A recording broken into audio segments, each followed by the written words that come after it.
Hello नमस्कार दोस्तों, कैसे हो आप सभी। मैथमेटिक्स की अपनी क्लास चल रही थी और मैथमेटिक्स में सिंपल इंटरेस्ट चल रहा था। सिंपल इंटरेस्ट की पिछली 2 क्लासों में मैं कुछ सवाल करवाए थे मैंने आपको। अब आगे का जो नेक्स्ट टाइप का जो क्वेश्चन है वो मैं आपके साथ लेके आया हूँ।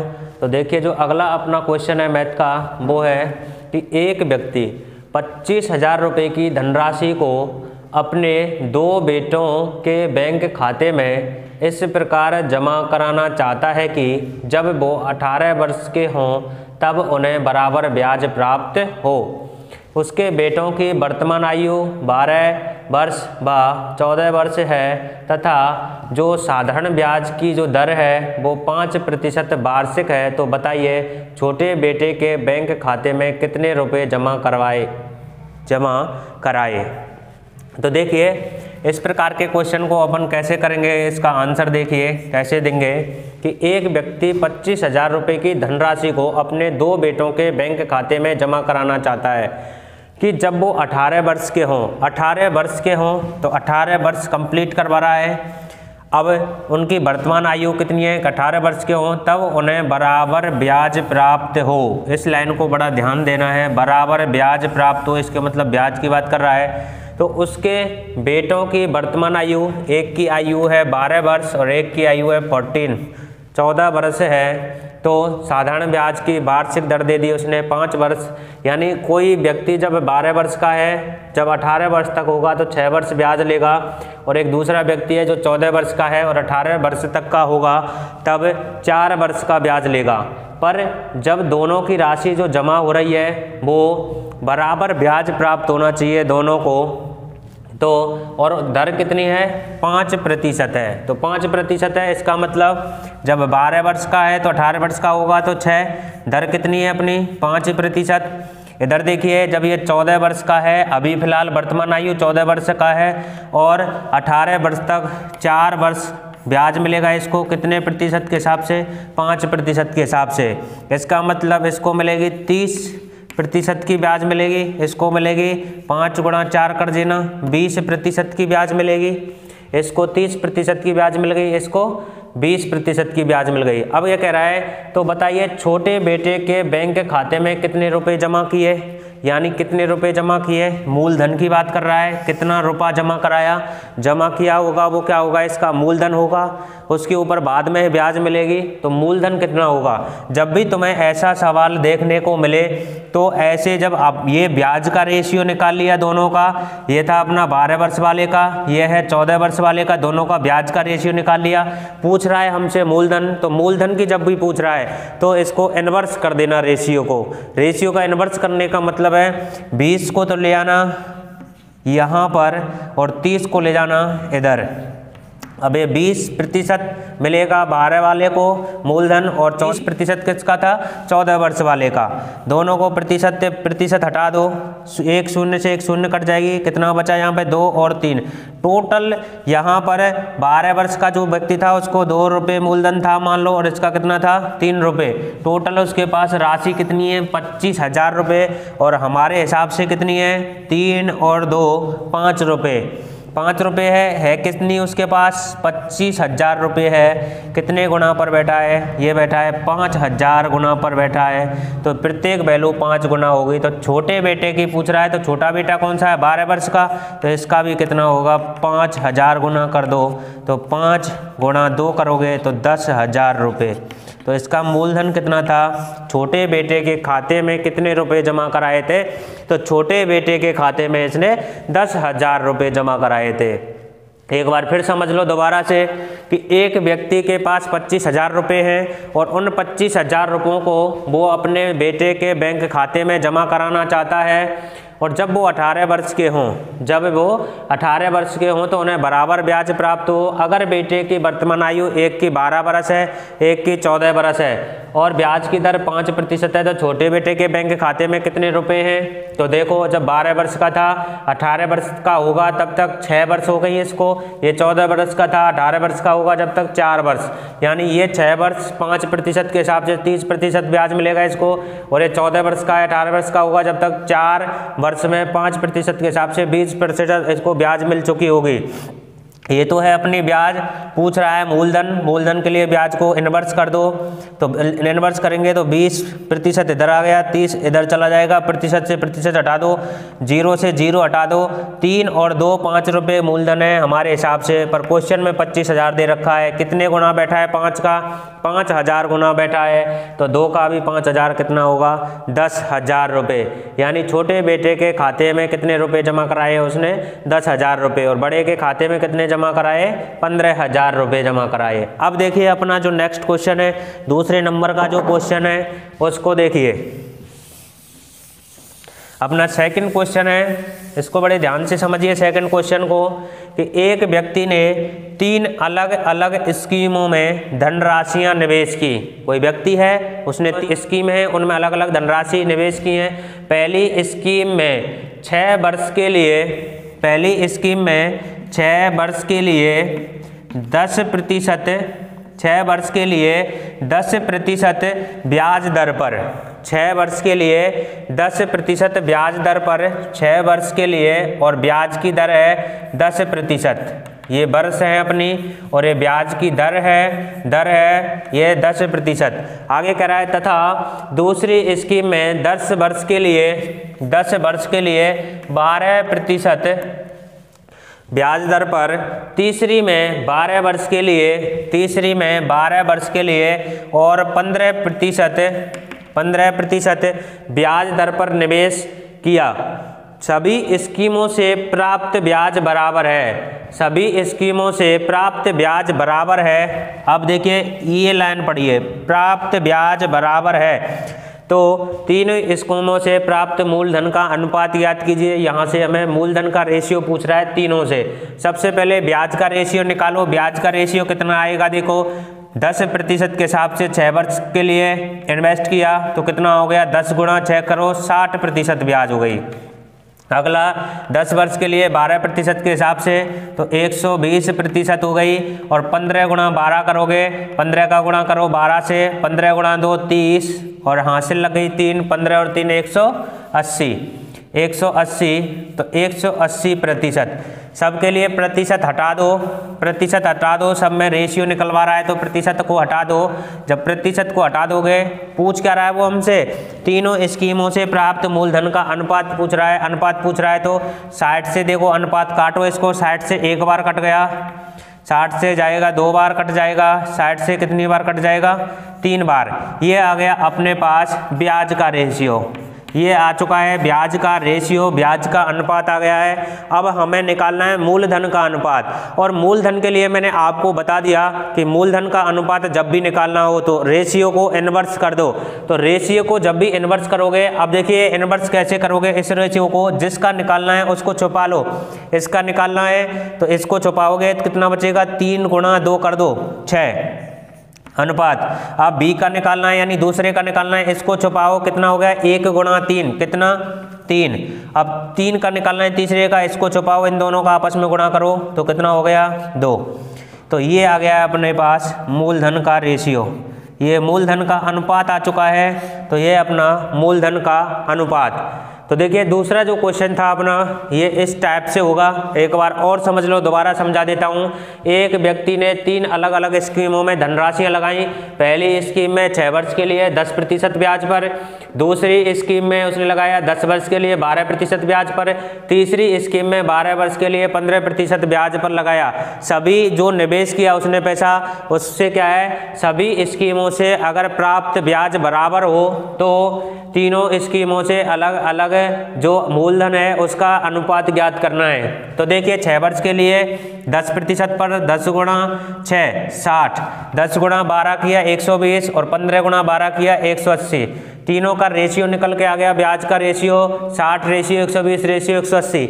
60 से काटो 1 बार 2 बार 3 बार, ये रेशियो निकाल लिया हमने, ये रेशियो आ गया। ये ब्याज का रेशियो है 1:2:3, पर मूलधन का रेशियो क्या होता है? जस्ट इनवर्स कर दो। इनवर्स का मतलब होता है उल्टा, 1/1 अनुपात 1/2 अनुपात 1/3। ये क्या है, इनवर्स रेशियो है। तो देखो इनवर्स रेशियो निकालोगे तो ऐसे ही निकाल लो डायरेक्ट ही इसको, 1 को दबा लो, 3 गुणा 2 कर दो 6, 2 का निकालोगे 1 गुणा 3 3, और 3 का निकालोगे 1 गुणा 2 2। तो ये था अपना सेकंड नंबर का सवाल। अब देखिए थर्ड नंबर का जो क्वेश्चन है अपना, उसकी बात करते हैं, तीसरे नंबर के क्वेश्चन की। तो देखिए तीसरा क्वेश्चन देखते हैं। 12,600 रुपये की धनराशि को 3 भागों में निवेश किया गया। पहले भाग का 2% की दर से 3 वर्ष के लिए, 2% की दर से 3 वर्ष के लिए, तो कितना हो जाएगा, पहले लिख रहा हूँ मैं वर्ष, और वर्ष कितने हैं, 3 वर्ष के लिए। पहला 2% के हिसाब से, दूसरा 3 वर्ष के लिए, पहले भाग का 2% की दर से 3 वर्ष के लिए, तो 2% की दर से 3 वर्ष के लिए हो गया। दूसरे का 3% की दर से 4 वर्ष के लिए, 4 वर्ष के लिए 3% की दर से हो गया। और अगला है तीसरे भाग का 4% की दर से 5 वर्ष के लिए, तो 5 वर्ष के लिए 4% की दर से 5 वर्ष का साधारण ब्याज बराबर है। देखिए फिर आ गया साधारण ब्याज बराबर है, तो प्रत्येक भाग का साधारण ब्याज ज्ञात कीजिए। यहाँ से साधारण ब्याज ज्ञात करना है अपन को। सबसे पहले रेशियो निकाल लो, कितना होगा, 3 गुणा 2 करो 6%, 4 गुणा 3 करोगे तो 12, और 5 गुणा 4 करोगे तो 20। ये तो आ गया अपना कितना, ये तो आ गया ब्याज का रेशियो, ये तो आ गया आय ब्याज का रेशियो। और मूलधन का रेशियो निकालो, क्योंकि अपने पास क्या दे रखा है, मूलधन दे रखा है 12,600 रुपये। तो मूलधन का रेशियो कैसे निकालोगे, जस्ट रिवर्स कर दो, इसको दबाओ, इन दोनों का आपस में मल्टीप्लाई, 12 गुणा 20, 12 गुणा 20 करो। अब करो 12 का निकालोगे तो 6 गुणा 20, और अगर 20 का निकालोगे तो 6 गुणा 12। अब देखो काटो, 6 से एक बार, 6 से एक बार, 6 दूनी 12, 2 बार कट गया। अब देखो 4 से काट दो, 4 तिया 12, 4 पंजे 20, और 4 पंजे 20। अब ये कितना आ गया, 5 और 2 गुणा करोगे 10, 5 बच गया, और ये आ गया अपने पास 3। तो 10:5:3 ये आ गया मूलधन का रेशियो, ये मूलधन का रेशियो आ गया। वैसे हमारे पास देख कितना रखा है, 12,600, और टोटल वैसे है कितना, 5 और 3 8, और 10 18, हमारे हिसाब से 18 है। और क्वेश्चन में दे रखा है 12,600 कितने गुना बैठा है, 7 गुणा 700 गुना बैठा है। देखिए गुणा करके देख लो, 7 8 56, 5 हासिल लगे, 7 और 5 12, 700 गुना पर बैठा है। तो क्वेश्चन में प्रत्येक वैल्यू उतने गुना बैठी होगी। तो पहला जो है अपना, इसके 7 से गुना बैठा है, तो ये कितना हो गया, 7,000। पहली स्कीम में उसने 7,000 रुपये का मूलधन लगाया, 7,000 रुपये का मूलधन लगाया। अब पूछ रहा है वो हमसे कि प्रत्येक भाग का साधारण ब्याज ज्ञात करें। प्रत्येक भाग का, तो पहले भाग का आएगा, उस ब्याज का रेशियो सबके लिए बराबर है, तो पहले का ही निकाल दो, कितना, मूलधन गुणा करोगे, समय कितना है 3 वर्ष, रेट कितनी है 2 के हिसाब से, बटे में कितना 100, 2 0 से 2 0 काट दो, कितना बचेगा, 3 दूनी 6, 6 गुणा 70 करोगे, कितना आएगा 420, 420 रुपये का उसको क्या होगा, ब्याज प्राप्त होगा, 420 रुपये का उसको ब्याज प्राप्त होगा। तो प्रत्येक भाग का साधारण ब्याज ज्ञात करें, तो प्रत्येक भाग का 420 रुपये ब्याज प्राप्त होगा। कैलकुलेट कर लेना, प्रत्येक भाग का मैंने एक का निकाल के बता दिया, सबका बराबर आएगा। तो ये था अपना थर्ड टाइप का क्वेश्चन। दोबारा सुन लो एक बार। 12,600 रुपये की धनराशि को 3 भागों में निवेश किया गया। पहले भाग का 2% की दर से 3 वर्ष के लिए, 3% की दर से 4 वर्ष के लिए, 4% की दर से 5 वर्ष के लिए। अगर क्या किया, साधारण ब्याज बराबर हो तो प्रत्येक भाग का साधारण ब्याज ज्ञात करें। तो सबसे पहले ये हमें वर्ष दे दी, ब्याज दे दिया, तो ब्याज का रेशियो निकाल लिया, 3 गुणा 6 3 गुणा 2 6, 4 गुणा 3 12, और 5 गुणा 4 20। और फिर मैंने क्या किया, मूलधन का रेशियो निकाला, इसको इन्वर्स करके 1 को दबाया, 2 का मल्टीप्लाई आया, इधर 20 को दबाया, इन दोनों का मल्टीप्लाई आया, इसको दबाया, इन दोनों का मल्टीप्लाई आया, मूलधन निकाल लिया इन्वर्स करके। टोटल मूलधन हो गया अपने पास 10:5:3, यानी टोटल 18 है। और देख क्वेश्चन में 12,600 रखा है, कितने गुना पर बैठा है, 700 गुना पर बैठा है। तो ये 700 गुना पर बैठा है तो पूरी जो संख्या है सवाल में वो उतने ही गुना बैठी होगी। तो 10 गुना करोगे 707,000। पहले का 7,000 मूलधन है, कितने वर्ष के लिए? 3 वर्ष के लिए, 2% की ब्याज पर इसका साधारण ब्याज निकाला, 420 रुपये ब्याज प्राप्त हुआ। तो यानी प्रत्येक भाग से 420 रुपये उसको ब्याज का प्राप्त होगा।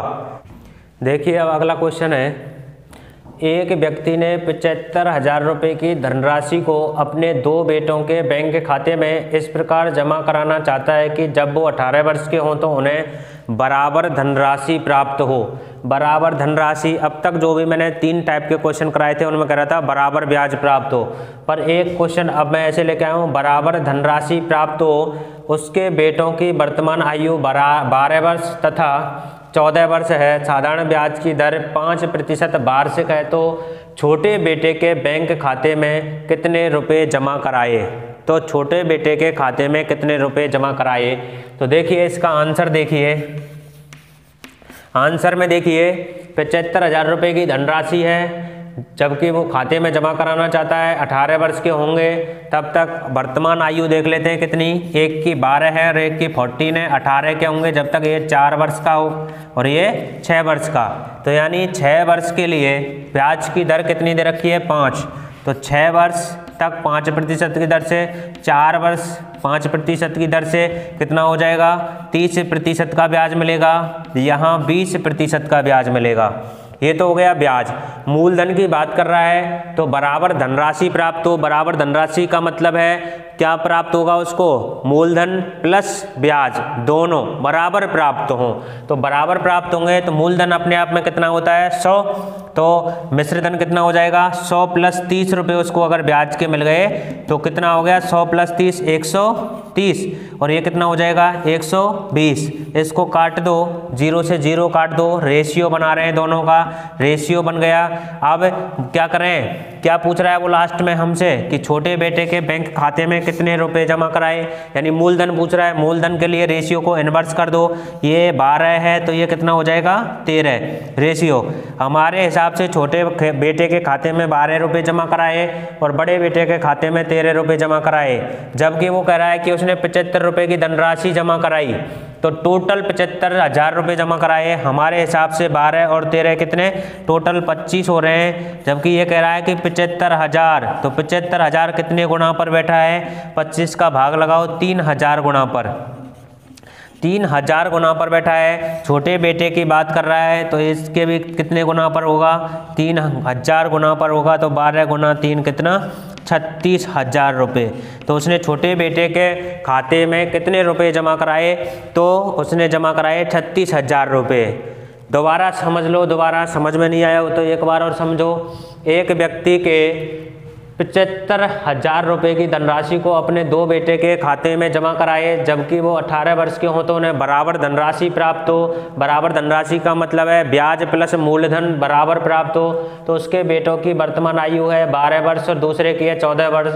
साधारण ब्याज की दर है 5% वार्षिक है। तो छोटे बेटे के खाते में कितने रुपए जमा कराए? 12 वर्ष से 18 वर्ष का होगा जब तक, 6 वर्ष के लिए 5% की दर से 30%, और 14 वर्ष से 18 वर्ष का होगा तो 4 वर्ष के लिए 5% की दर से 20% की ब्याज मिलेगी। मूलधन कितना हो गया? टोटल मूलधन हो गया उसके पास 100 रुपये था, 30 रुपये ब्याज के और मिल गए, तो 100 और 30 130 का मिश्र धन हो गया उसके पास। यहाँ 20 रुपये की ब्याज मिली है, 100 मूलधन है उसके पास, तो 120 रुपये हो गए उसके पास मिश्र धन के। तो 0 से 0 काट दो, दोनों का रेशियो बनाओ, रेशियो बनाते ही 0 से 0 काट दो। अब मूलधन की पूछ रहा है तो मूलधन के लिए रेशियो को इन्वर्स कर दो, उल्टा कर दो, 12 को यहाँ ले आओ, 13 को इधर ले जाओ।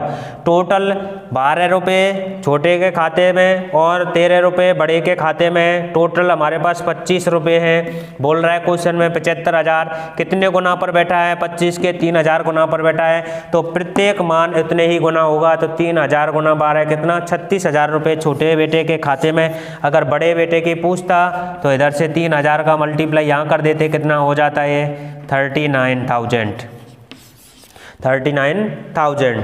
तो टोटल हो गया अपने पास दोनों बड़े बेटे और छोटे बेटे के खाते में। ठीक है, अब देखिए ये तो आपको समझ में आ गया हुआ है। अब देखते हैं अगला क्वेश्चन। अगला क्वेश्चन क्या है? अगला क्वेश्चन करते हैं कि 9300 रुपये की धनराशि को 3 भागों में बांटकर क्रमशः 2 वर्ष, 4 वर्ष, 5 वर्ष के लिए साधारण ब्याज की 10% की दर पर निवेश किया। अवधि के अंत में सभी स्कीमों से बराबर मिश्र धन प्राप्त हो तो सबसे बड़े भाग की धनराशि ज्ञात करें। सबसे बड़े भाग की धनराशि पूछ रहा है। तो देखिए पहले 3 भागों में बांटकर वो क्या कर रहा है, निवेश कर रहा है। 2 वर्ष, 4 वर्ष, 5 वर्ष के लिए साधारण ब्याज की 10% की दर पर निवेश किया। तो देखिए पहले 2 वर्ष के लिए 10% पर, फिर अगले 4 वर्ष के लिए 10% पर और 5 वर्ष के लिए 10% पर साधारण ब्याज की 10% निवेश किया। तो देखिए टोटल कितना हो गया ब्याज, 10 करोगे तो 20, 4 गुणा 40 और 5 गुणा 10 करोगे तो 50, इतना आ गया अपने पास। ये तो है ब्याज का रेशियो। ये किसका रेशियो है, ब्याज का रेशियो है। जबकि अपन से पूछ किस रहा है, मिश्र धन बराबर प्राप्त हो, तो मिश्र धन कितना होगा, ब्याज में 100 रुपये ऐड कर दो तो ये हो जाएगा 120, ये हो जाएगा 140 और ये हो जाएगा 150। रेशियो है इसलिए इनको क्या कर दो, काट दो, 0 से 0, 0 से 0 काट दो। अब बच गया अपने पास 12, 14 और 15। ये किसका है, मिश्र धन का रेशियो है। ये है मिश्र धन का रेशियो। ये था अपने पास ब्याज का रेशियो। पूछ क्या रहा है वो हमसे, सबसे बड़े भाग की धनराशि ज्ञात करें। पर सबसे बड़े भाग की धनराशि पूछ रहा है तो क्या करेंगे, मूलधन के लिए रेशियो को इन्वर्स कर दो। इसको हटाओ, 12 को दबाओ, कितना बच गया 14 × 15। दूसरे के लिए 14 को दबा लेना, 12 × 15 और अब 15 को दबा लो, कितना हो जाएगा 12 × 14। ये आ गया अपने पास। अब देखिए इनको काट लो, काटोगे कैसे, 3 से काटो, 3 से 4 बार कटेगा, 3 से 5 बार कटेगा और 3 से 5 बार कट गया। अब काटो, 2 से काट दो, 2 से 7 बार कटेगा, 2 से 6 बार कटेगा और 2 से 7 बार कटेगा। अब 7 गुणा 5 करोगे तो 35, इधर 6 गुणा 5 करोगे तो 30 और ये 7 गुणा 4 करोगे तो 28। ये आ गया अपने पास रेशियो। ये आ गया किसका रेशियो, ये आ गया मूलधन का रेशियो। ये मूलधन का रेशियो आ चुका है। जबकि वो अपन से कह क्या रहा है, 9300 रुपये की धनराशि को 9300 रुपये की धनराशि को 3 भागों में बांट रहा है। जबकि हमारे हिसाब से कितनी है, देखो टोटल कितनी है, 28, 30 और 30, 60 और 5 65, 65 और 20 75, नहीं 65 और 20 85 और 8, 85 और 8 93। हमारे हिसाब से 93 रुपये है, पर क्वेश्चन में देख कितनी रखी है, 9300 कितने गुना पर बैठी है, 100 गुना पर बैठी है। हमसे पूछ रहा है सबसे बड़े भाग की धनराशि। तो सबसे बड़े भाग कौन सा है, 28, 30 और 35 में सबसे बड़ा कौन सा है, 35। तो इसका कितना हो जाएगा, ये कितने गुना पर बैठा है, 9300। 93 का कितना गुना है, 100 गुना है, तो ये भी 100 गुना पर बैठा होगा। 100 का गुना कर दो, कितना 3500। तो ये हो गया अपना आंसर। सबसे बड़े भाग की धनराशि कितनी है, 3500 रुपये है। तो देखिए दोस्तों, मैं आपको शॉर्ट में बिल्कुल शॉर्ट ट्रिक के हिसाब से सवाल कराने की कोशिश कर रहा हूँ कि वहाँ पर कम से कम टाइम लगे आपका। होने को तो ये फॉर्मूले से भी अपन इनको कर सकते हैं, पर मैं क्या सोच रहा हूँ कि आपको कम से कम समय में 5 सेकंड या 10 सेकंड के टाइम में आप इसको कैलकुलेट कर सकते हो। देखिए मैं लिखता हूँ इसलिए इतना टाइम लग रहा है, अब बाकी आपको टाइम नहीं लगेगा। ये दिमाग में कैलकुलेशन करने की होती है कि 2 वर्ष के लिए 10% के 20 हो गया, मिश्र धन कितना हो जाएगा 120। डायरेक्ट सोचना है। 4 वर्ष के लिए 10% से 40, 40 में मिश्र धन 140। तो आपको डायरेक्ट ये सब नहीं लिखना है, ये वाली चीज़ें आपको बिल्कुल नहीं लिखनी है। आपको अगर वहाँ सॉल्व करना है पेपर में तो ऐसे लिखोगे 140, अच्छा 120, 140 और ये काट दिया, कितना बच गया, इतना इतना। तो ये स्टेप लिखनी है। उसके बाद आपके दिमाग में डायरेक्ट आ जाएगा ये कितने गुना पर बैठा है, 9300 का 9300 के गुना पर 100 गुना पर बैठा है। तो सबसे बड़ा भाग कितना होगा अपना, 35 गुणा 100 कर दोगे 3500। तो देखिए शॉर्ट कम टाइम में कैसे हम सवालों को सॉल्व कर सकते हैं पेपर में, ये मायने रखता है। ये मायने नहीं रखता हमसे सवाल आता है या नहीं आता है। टाइम की शॉर्टेज होती है, वहाँ पर लिमिटेड घंटे मिलते हैं हमें, 2 घंटे का टाइम या किसी पेपर में 3 घंटे का टाइम मिलता है। और हम क्या करते हैं, इनको फॉर्मूले लगा करके ज़्यादा से ज़्यादा टाइम में हम वेस्ट कर देते हैं। किस में, मैथ्स में या फिर रीजनिंग में। तो मैं आपको शॉर्ट ट्रिक के हिसाब से सवाल करा रहा हूँ। कराने के कई तरीके होते हैं, मैं भी इसको 3-4 तरीके से करा सकता हूँ, पर नहीं, जो मुझे बेहतर तरीका लगता है वो मैं आपको समझाने की कोशिश कर रहा हूँ। मैं आशा करता हूँ आपको बेहद अच्छी समझ में आ रही होगी मैथमेटिक्स, और आगे पढ़ते रहिए, एंजॉय करते रहिए। थैंक यू दोस्तों।